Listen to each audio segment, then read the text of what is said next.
Okay, I want to go ahead and thank everyone for sticking with the course so far.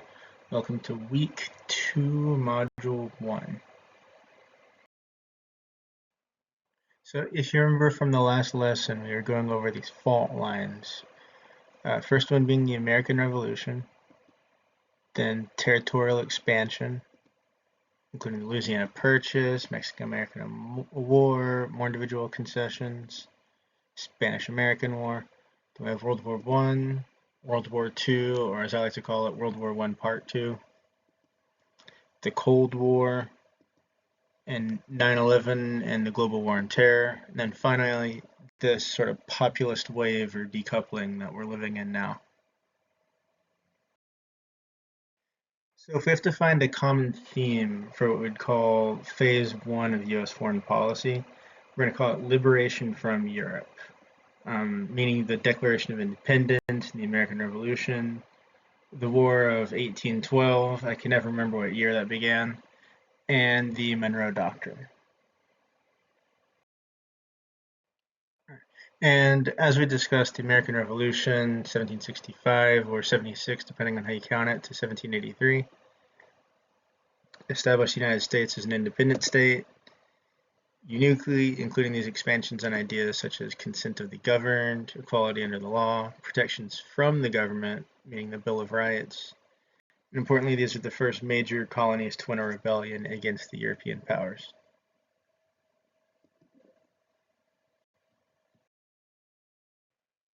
Okay, so when I look at what the first US foreign policy decisions there were, you kind of have to go foundationally as to what the US was, which is sort of the beginning of the process. We all know the story of the 13 colonies, but is that accurate? Because we have the British colonies in the Americas in 1775. How many colonies were there is actually a good question. I'll give you a second to think about that. 27. This 13 colonies thing we keep hearing about is true. 13 colonies rebelled, 15 didn't. So what are the colonies that didn't rebel? The Caribbean islands, West Indies, the Canadian provinces. So that's 27 minus 13 equals 14 not rebelling. But less than half of the colonies even rebelled in the first place. So why did these colonies rebel and not others? So the foreign policy decision we're looking at here is, what is the United States even to rebel? Okay, so of all the colonies, how come only 13, right? Well, there's not a major British force in what's modern day America compared to Canada. This is just coming off the French Indian War, and there's still a lot of forts and British stations within Canada. In the business, this is what we call foreshadowing, by the way, all the British troops in Canada. The island colonies, the Caribbean, West Indies, were on islands, meaning they had very different experiences of what British rule was, different economies, and most importantly, it was difficult to coordinate with due to the limited technology at the time. They're also super vulnerable to the British Navy. Revolutions, in a more broad sense, do need elites and crowds. Canada had elites but no crowds. The islands had crowds, but they couldn't work with the elites because the high population was mostly slaves, even more than the agricultural South at the time.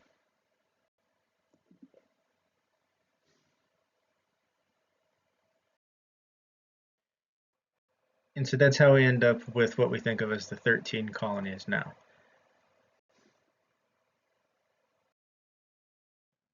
Okay, so I know we're all very familiar with the 2004 hit movie masterpiece called National Treasure.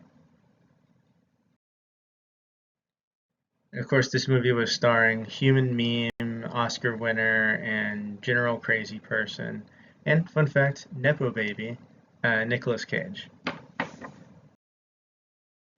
Probably the most famous line from this movie is when he announces he's going to steal the Declaration of Independence. Now, something you might not know. And don't tell anybody I told you this, but the Declaration of Independence is actually a real document, not made up for the movie. We can see it here. Famously, the big signature toward the top middle of all the signatures is John Hancock, who we all know the slang term for big signature. His justification was that he wanted to sign so big that the King of England wouldn't need his glasses to read it. Now, I believe in the modern day, the kids call this, and correct me if I'm wrong, but the kids call this something akin to aura farming, I believe is the term. Let me know if that's right or wrong. But yeah, John Hancock was essentially aura farming. But yes, Declaration of Independence is the first foreign policy stance of the USA. And what it argues was, we are the USA. It defines what the USA is. It says we are making an army, and George Washington is going to lead the army. Who made this decision? Who has the authority to do this?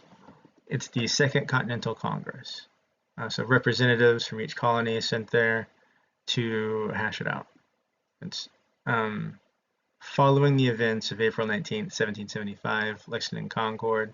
So stuff's already on the move.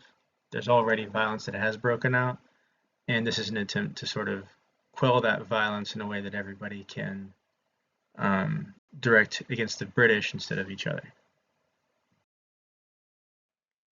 And different people have different ideas of what the Declaration of Independence was. Obviously, foreign policy statement, and we're going to get into that in a second. But Kurt Vonnegut, who, by the way, took classes at University of Tennessee, had a interesting idea or perspective on it he put in his writings. And it's something I've come to call the Kurt Vonnegut Jr. attitude, which isn't invalid or valid. It's just one of the approaches people have toward this period in history, where in one of his books he discussed how Thomas Jefferson and the Founding Fathers declared independence for themselves and only other white landowning men, while also saying all men are created equal. And in his esteem, or in his mind, this hypocrisy was an original sin, and because of it, the United States is corrupt from the foundation and can never really redeem itself. That's one way to look at it. It's a way to look at it, especially if one is being ungenerous. There's this other idea of incremental progress, or things slowly improving. A great example would be the 1215 Magna Carta, or I believe it literally translates to Great Document. And we talk about it like there's one, but there's actually several copies. I got to see one of the copies when I was in London 2 years ago, dropping off my brother-in-law at university. But the significance of the Magna Carta is it also has this idea of the government, in this case the king, rules with the consent of the governed, the nobility. What had happened is the king was wildly unpopular, nobles rebel against him. They don't want to overthrow the king because that'll decapitate England. Decapitation, not literally a head being cut off, but a head of state being cut off, driving the state into chaos. Nobody really wanted that, but they wanted the king to listen to them more. So what they came up with was this deal that the king does have to listen to the nobility.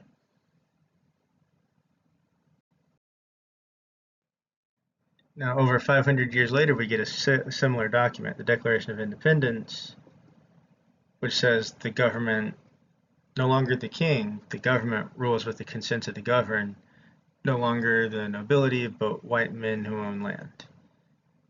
And so when you look at it as an improvement on the Magna Carta, given the historical context, it can be a more fair judgment of what the Declaration of Independence was. It doesn't excuse slavery. It doesn't excuse the sexism and everything that else came along with it. but love or hate the Declaration of Independence, it's important to know the facts. And we see this come up again in U.S. history under Martin Luther King Jr. The arc of the moral universe is long, but it bends toward justice. It takes time for things to get better, but it tends to happen. Expanding from the Declaration and into the Constitution, we have this quote from Hamilton that stuck out, and I'm not a big Hamilton fan. It's got plenty of issues in itself. Kind of leaves out the fact that Alexander Hamilton was a warmonger. I believe in the musical it talks about how Hamilton's left out of the battles because he's just too valuable to lose, when in reality he would just love killing people way too much, and so Washington didn't want to psycho like that around people. That being said, there are redeeming qualities about the musical, one being that this idea that the Constitution's a mess, so it needs amendments. There's faith in the Constitution that it can get better. And so voting over time is a great example of that. Who has voting rights? When the Constitution's first written in 1789, the only people who can vote are white, male, landowning, and tax-paying, adult, meaning 21. 1870, voting rights expand by race, color, and condition of servitude. Of course, Jim Crow laws in the South severely limited this. 1920s, women are given the right to vote in all 50 states. That started in 1869. And we see the suffrage go over time too. 1943, the Chinese get full rights to vote. 1948, Native Americans. 1965, African Americans got full voting rights. There's still issues today, of course. 1971, voting age is lowered to 18 from 21 in response to the Vietnam War. The idea being that if you can get drafted and sent to go die, you should at least have a nominal say in the matter.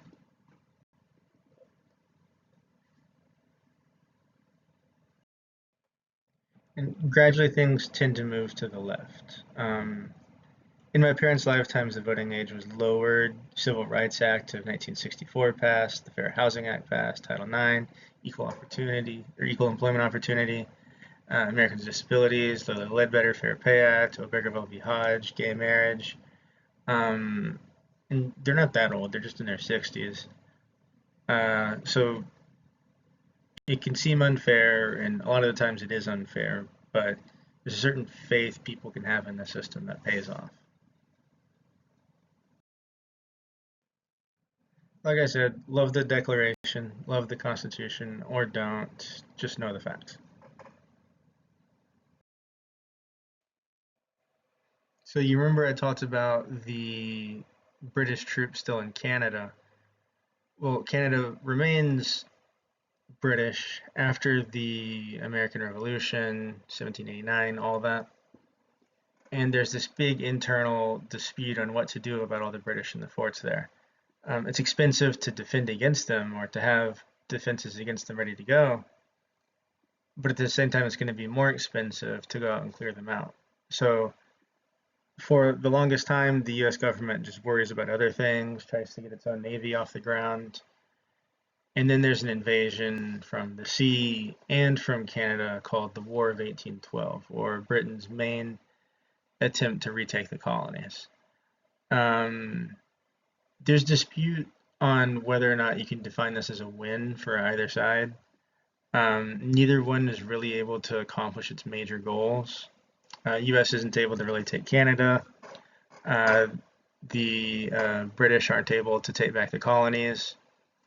Famously, you have, I'd say the two biggest events would be the Battle of New Orleans, which is led by Andrew Jackson, who's going to be a president eventually. He's in the $20 bill now. The interesting thing about the Battle of New Orleans was that the peace had already been decided, but the news hadn't gotten to New Orleans in time. So the most decisive battle of the entire war was after the peace had already been done. And then the other big event was the burning of the presidential house, White House. It's where the term White House comes from, is because sometimes when you burn wood, it turns white.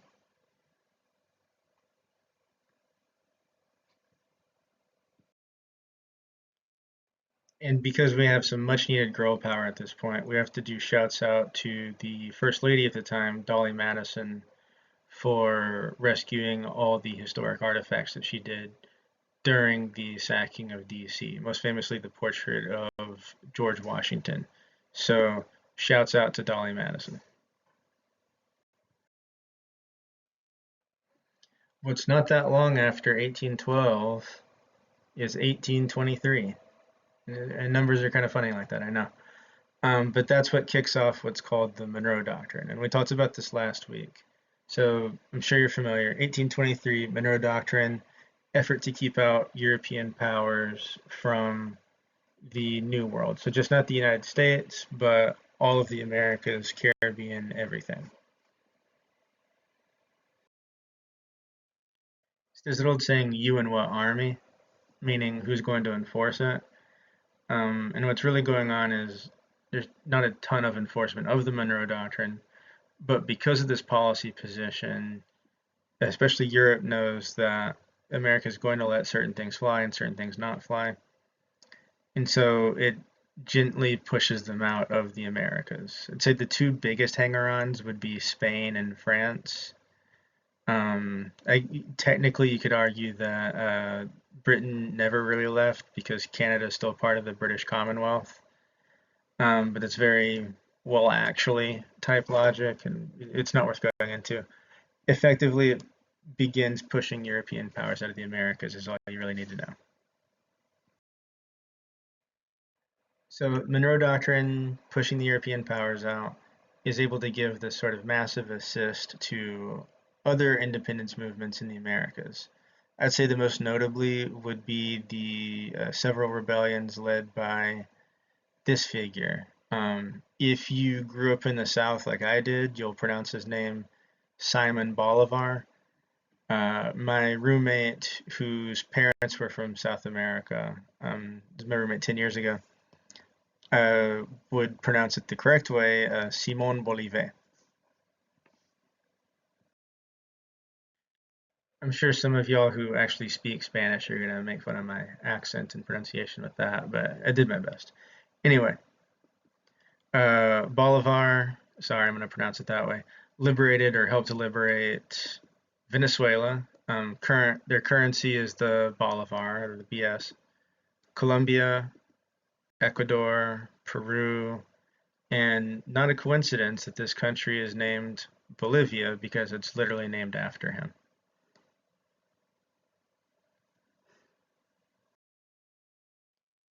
And and sort of a fun note, his sword is still seen as a big relic or indicator of power in South America today.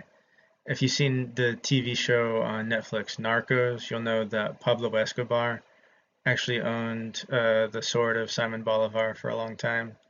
More recently, Nicolas Maduro, before he was brought to America against his will, would also use the sword to establish legitimacy. So Monroe Doctrine has this sort of weird domino effect into South America, especially.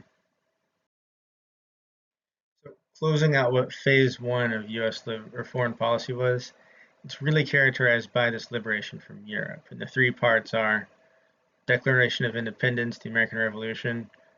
You can think of it as becoming a country, War of 1812, or staying a country. And then the Monroe Doctrine, which is assisting the rest of the Americas in becoming countries. But one trend I want to point out in the policy part of this, not just the history, is that we see this steady rise in presidential power. This is foreshadowing, by the way. 1776, there's not even a president, and the U.S. is led by the Second Continental Congress. Compare that to 1823, the Monroe Doctrine. It's a policy statement to Congress from Monroe. It doesn't need congressional approval. Congress supported it, so there wasn't any pushback. But we see this first inkling of presidents working more unilaterally. All right, phase two is land acquisition or expansion. So with the United States moving from the 13 colonies, there were all these different ways to acquire land. So instead of going through it like I did the last section in order of how it happened, we're going to go by method. Because if we did order of how it happened, it would be an entire class on its own. So there's purchase, war, and diplomacy. And as we discussed, there's the Louisiana Purchase, probably the single biggest land grab, bought from Napoleon so he could fund whatever he was doing at the time. I'm sure you all know. Another big purchase is the Adams-Onee Treaty. There's no way I pronounced that right. In 1819, just effectively buying Florida. So some people also call it the Florida Purchase from Spain. Then there's the Gadsden Purchase from Mexico, which really helped flush out what the US border would look like. And then the Alaska Purchase from Russia in 1867. Damn it, I said it. Yeah, I know you're all thinking it. I said it. I said it. Just, it's a remote class, so laugh to yourself. I don't think it's what it means. In fact, I don't know what the meme means at all. But if it helps you remember that the Alaska Purchase was in 1867, then go ahead and remember it like that.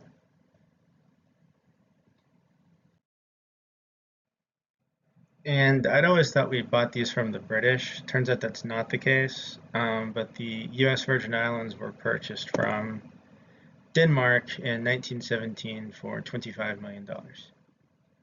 And no, President Trump was not part of this decision, but he does keep floating the idea of buying Greenland from Denmark, although I believe that is not the case anymore.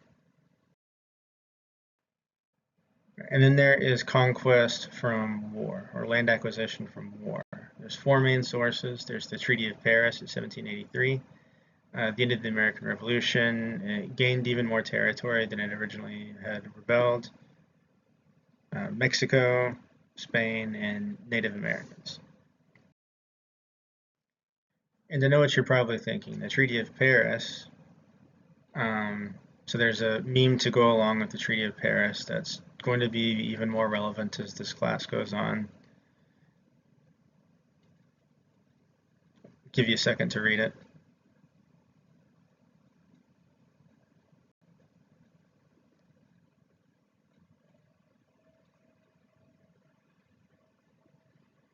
All right, I don't know if y'all are fast readers or not, so I'm just going to keep going. This is awkward. So, Treaty of Paris at the end of the American Revolution, followed by the Mexican-American War. We talked about this last week, make America Mexico again, because Mexico controlled this land for about 15, 25 years, somewhere around that. And then, of course, we have the Spanish-American War, ending in a 1898 treaty, also called the Treaty of Paris. I know it's not very creative, is it? And then this is one we have to talk about, but we can't. We just don't have time to go into too much detail. A U.S. history class is perfect for this. But the conquest of the frontiers, often seen as up there with slavery as some of the most brutal and cruel times in American history. But the exploitation of the Native Americans. So to say we got the land from France or England or anywhere like that, was it really theirs to give in the first place? And that's ultimately what this was determining.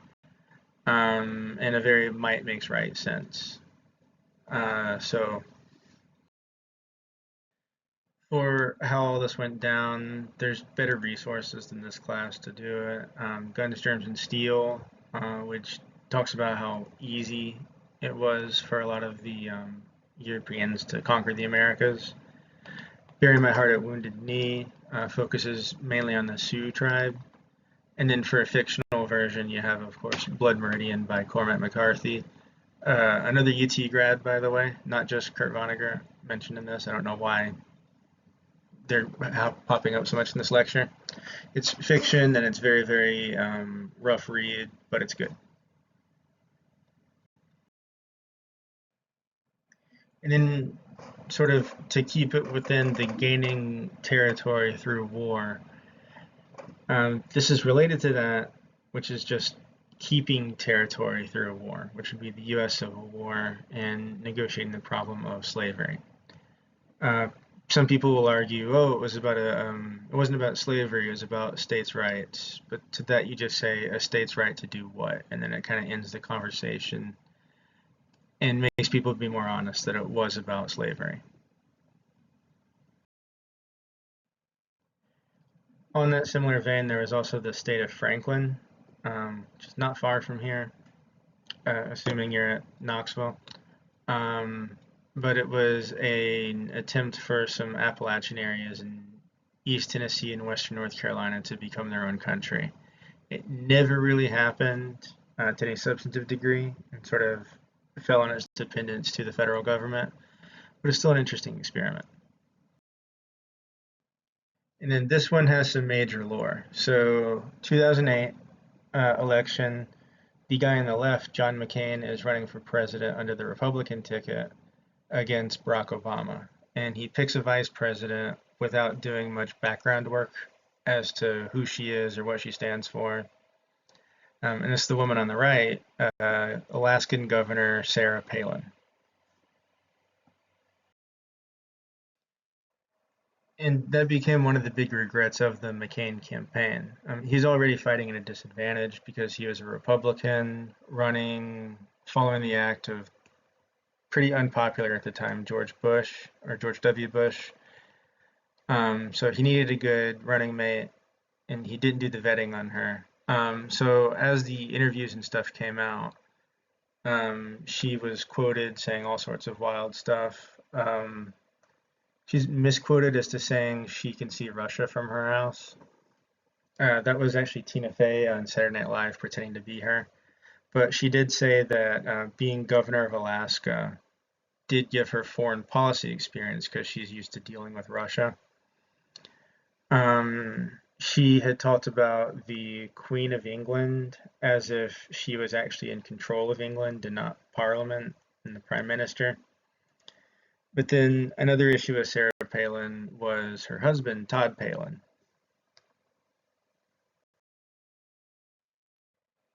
And no, it wasn't that he was a professional snowmobile racer. I just wanted to bring that up because, of course, the governor of Alaska would be married to a professional snowmobile racer. So the issue with Todd Palin, husband to the governor of Alaska, was that he had been a member of the Alaskan Independence Party. So Alaska first, Alaska always. This is before America first. But it was this, and I believe still is this movement in Alaska for it to become its own country. So we still have this ongoing, can we keep the territory we have debate going on, even though the Alaskan Independence Party is not very powerful. And of course, as we all know, Barack Obama goes on to win the 2008 election, becoming the first black president. And in March 2020, in case you didn't think the year 2020 was weird enough, there's a TV show called The Masked Singer, and in it, someone with a very folksy, goofy voice was in their costume. I'm gonna be honest, it's such a stupid looking TV show, but she's in a costume, very, very heavily accented voice, rapping the Sir Mix-a-Lot song called Baby Got Back. If you're not familiar with that song, you're probably familiar with the opening lines, and no, I'm not going to say the opening lines. But then when the mask comes off, it's revealed that the person rapping Baby Got Back on this reality show is none other than Sarah Palin. So, and this was in the middle of her divorce from Todd Palin. So people go through weird stuff, I guess. Okay, and then finally is grabbing land through diplomacy. So you have the Texas annexation of 1845, of course, precedes the Gadsden Purchase. So it makes the Republic of Texas into the state of Texas, and it's the only state to ever enter the U.S. already with statehood. There's the Oregon Treaty of 1846. It's from the UK. Statehood given over the next 10 to 15 years. And then there's the Hawaiian annexation of 1898 from the Kingdom of Hawaii, obviously, given statehood in 1959. So for all the land grabbing, I think this map is super useful in charting who had what when.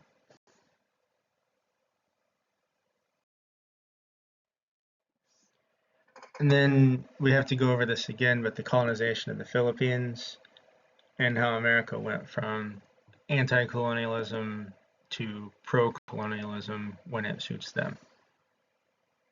Remember the animal farm metaphor I brought up too.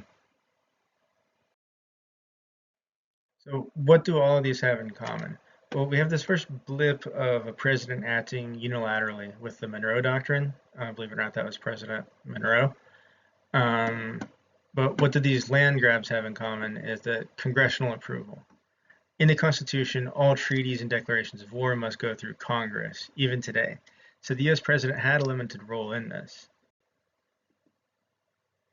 This presidential and congressional alignment was about to fall apart as we go into the early 1900s. So as we discussed, we got post-Monroe Doctrine. America's finally starting to look like it does today. And it's decided to be this sort of lone, isolated, tough guy off in this weird new corner of the world.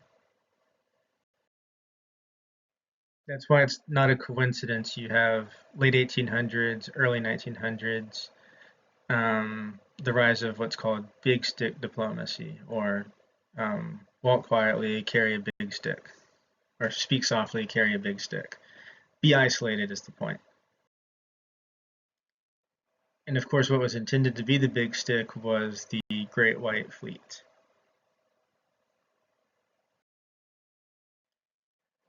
And this is going to be me attempting to use Gen Z slang again. Great White Fleet, bunch of small, relative to this, ships. And correct me if I'm using this word wrong, it was mogged by the HMS Dreadnought. So modern battleships are coming out. So with that, the US almost becomes even more isolationist.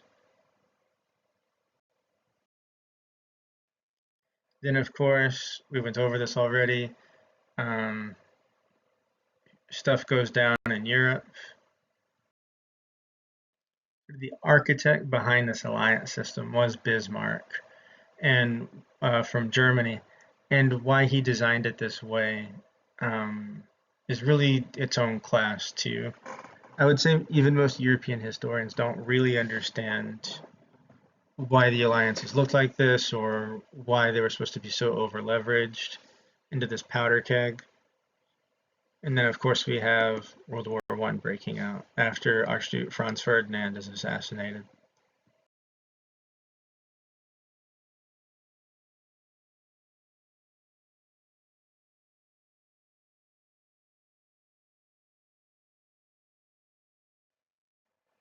Okay, and then as we all know, World War I, not a great time. Literally hundreds of people died. US comes at the very end to help it, but it's mainly European conflict. The thing is Europe is completely torn up by this. I think I mentioned last week that 1/3 of all French men not like warfighting age, but all French men are dead by the end of World War One. And if you go to France now, you can see the impact it really has on the land. Certain areas you're just not allowed to go to because it's just so tainted with mustard gas. Other areas in France, you'll get into an elevator and then everyone clusters in the same corner of the elevator because they want to be close to each other. Just sort of this ancestral, they don't know why they do it, it just happens.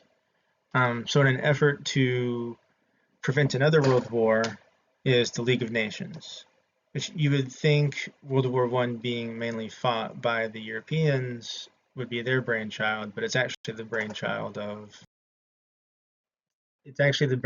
of Woodrow Wilson. So U.S. President Woodrow Wilson and his 14-point plan. So he's sort of seen as the driving force behind the League of Nations. There's just one issue with America's membership in it, is that he's not allowed to join the League of Nations without congressional approval. So already the United States joining the League of Nations is going to be a tough fight for Wilson. U.S. had fought so long to not be in Europe's business anymore, was reluctantly dragged into World War One by our special relationship with the UK. And then Woodrow Wilson, just before this big fight breaks out for joining the League of Nations, has a stroke. And instead of resigning or anything like that, he continues to serve as president. So in case you think stuff like Dianne Feinstein being severely cognitively impaired and still remaining in the Senate, in case you think that's a new thing, it's really not. And a lot of the presidency is taken over by First Lady Edith Wilson, who goes on to it goes on to kick off this really interesting debate. The president is disabled. The vice president is likely should be president, but the president, Woodrow Wilson, is not giving up power. So Edith Wilson is ruling in his stead. The problem is no one voted for Edith Wilson. And eventually Congress rejects the United States' bid to join the League of Nations. And that leads to this really weird situation we see in this map on all the states that are in the League of Nations, except for the United States, despite the United States from having sort of the most consequence in founding the League of Nations.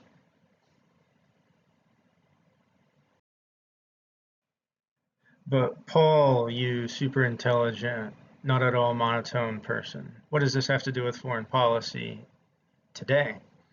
And to that I would say what it is it's Congress winning against the president in a significant foreign policy decision. Well, it's just the League of Nations. How significant is that, right? Well, like it or not, the League of Nations is probably the best bet in preventing another world war. And why I call World War II World War One Part Two is because the League of Nations leadership was just so mismanaged. Sort of the foundation for a lot of the world's problems actually come out of this meeting called, you guessed it, the Treaty of Paris 1919. To be fair, it's also called the Treaty of Versailles, likely to avoid confusion. And it's closely related to a lot of Europe divvying up the rest of the world and drawing borders for states that don't really want them. A lot of the Middle East trouble comes out of this in Sykes-Picot.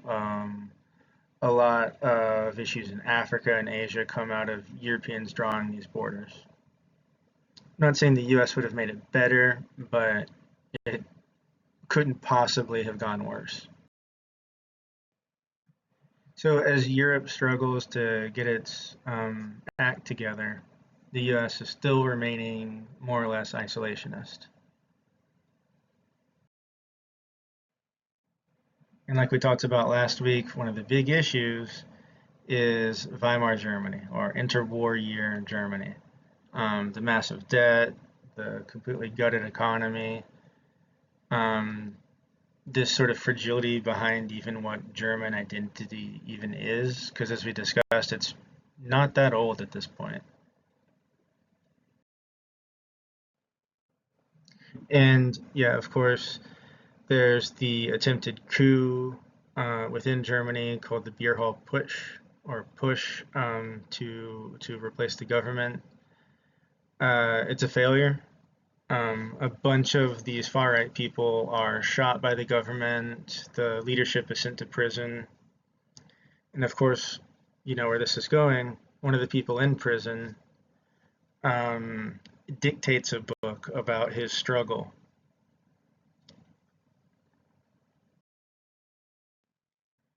Kind of like the struggles with the Native Americans, the rise of fascism in Europe, it puts me in a weird spot as a teacher for this class because it's important to discuss, but it's not super relevant to US foreign policy at this time, other than the broad strokes. So there's all sorts of different resources you can do to learn more about it, and I recommend you do it, but on your own time. And what most people don't talk about, though, is the other countries that are acting up at the time, too. So Germany is on its whole fascist bullshit. And then you have Japan invading Manchuria, which is part of China. And then you have the Italian invasion of Ethiopia. Um, Now, Ethiopia might sound kind of like a weird choice for Italy to invade because what long-standing history do they have? What it really turns out is that Ethiopia was really the last place in Africa that hadn't been colonized. Something that Ethiopians today are super proud of, by the way, rightfully so. Um, but the other important things were okay, so you have Germany attacking Germany, or at least German radicals attacking Germany, and they're soon to attack other European countries. You have Japan, which is a member of the League of Nations, attacking China, which is a member of the League of Nations. And you have the same situation with Italy and Ethiopia. So the League of Nations is essentially falling apart. And the other thing is that you're going to notice Germany, Italy, and Japan are all famously on one particular side of World War II, the Axis powers. And they're sort of being forced into this camp by their own actions. They find themselves working together. That's how you kind of come up with the whole question in high school. If Hitler was such a white supremacist, how come he worked with the Japanese? This is why, is because of pragmatism. And then famously, 1938, Germany starts pushing into more land that it claims is ancestrally belonging to it. And within European history, the are more willing to listen to these claims than you would think, mainly because one, what Germany is, because of Bismarck, or mainly in spite of Bismarck, is poorly defined. And then beyond that, there's these sort of ancestral claims to all sorts of different stuff. So 1938, Germany goes too far. 1939, Germany invades Poland, kicking off World War II. Interestingly, Hitler didn't invent fascism. He adopted it from Mussolini. And while Mussolini modernized it, he didn't really invent it either, or none of his contemporaries did.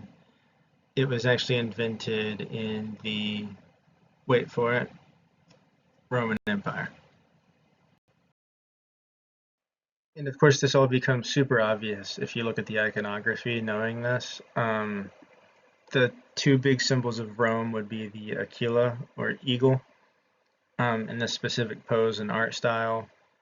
along with the tools these soldiers are carrying called the fasces, or however you pronounce it.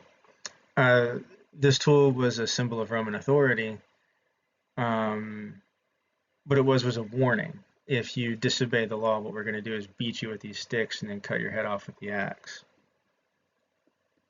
And then that became the symbol of Italian fascism under Mussolini. And then a lot of that motif was adopted by Hitler in Nazi Germany. The name fascism itself even comes from this axe and sticks that mean Roman authority.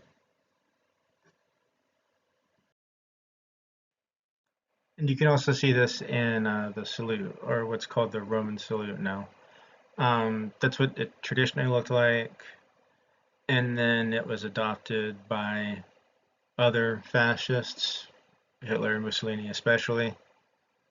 And so now a lot of Rome-centered media will make up their own salutes and stuff like that because they don't want the actors going around doing Nazi salutes.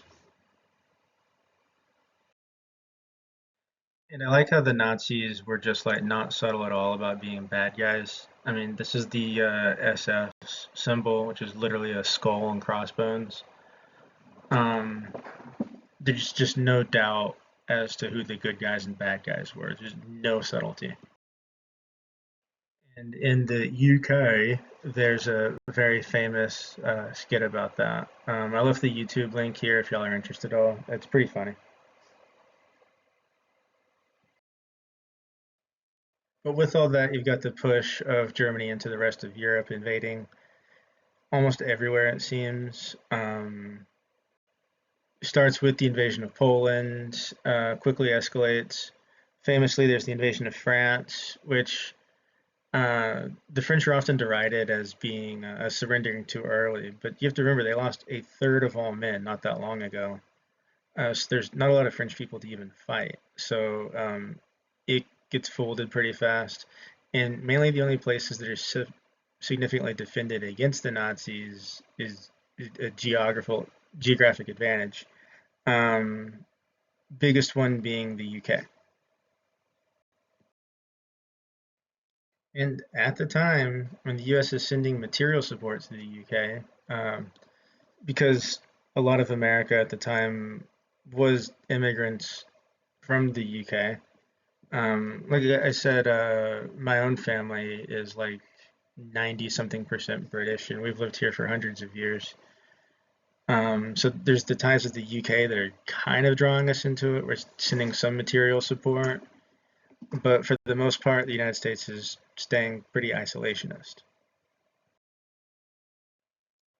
And on the left, you have the famous photo of the Nazis occupying Paris and the Frenchmen crying.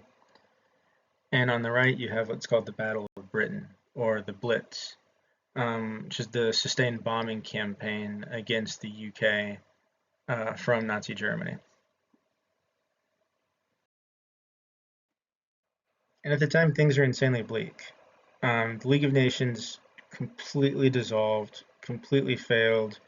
It's sort of they had one job to do and they completely missed the mark because there was so much infighting and grievance among themselves. And punishing Germany ended up not working and just making it metastasize even more. They don't want to focus too much on Britain because plenty of other places were suffering during the Nazis' invasions, obviously. But for America, its close cousin, basically, suffering all this was a big deal. And you can still see the fingerprints of it today. If you go to London now, at the bottom left, you see these weird fences that were not actually always fences. They're repurposed metal, and they used to be stretchers from the Blitz.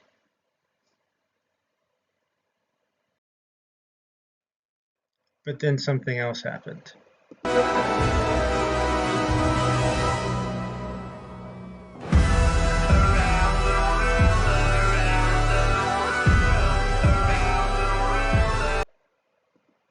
The hero in this is the UK because to them their former enemy turned friend is the United States. Do you get it? Jokes that have to be explained are always the most funny, right?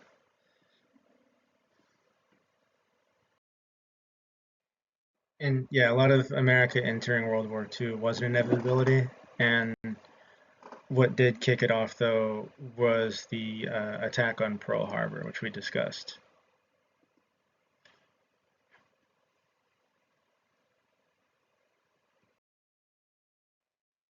And despite how I think the history is actually written, Hitler was super excited to be fighting America or the United States. Um, so yeah, there's an important know the facts caveat there too. And this isn't to say America was the sole determining of how World War II was going to go, but it did mark the turning point with the American-led D-Day invasion, at least within the Western Front, and curbing Japanese power in the Pacific too. One note to leave it on is we're not going to have the time to go over European history much more in this class. But if you are interested in especially pre-1945 European history, two books I would strongly recommend are Vienna 1814 by David King and A Shattered Peace, David Andelman. Um, Vienna is about the Congress of Vienna and the shadow of Napoleon, and then A Shattered Peace is similar but in the shadow of World War I. And so, especially with A Shattered Peace, you get to see how much of a failure this Treaty of Paris was, and how, like the cover says, the price we pay today, how horrible this one deal was, and it messed up so much of modern politics today. Not required for the class, just something to do over the summer if you have time.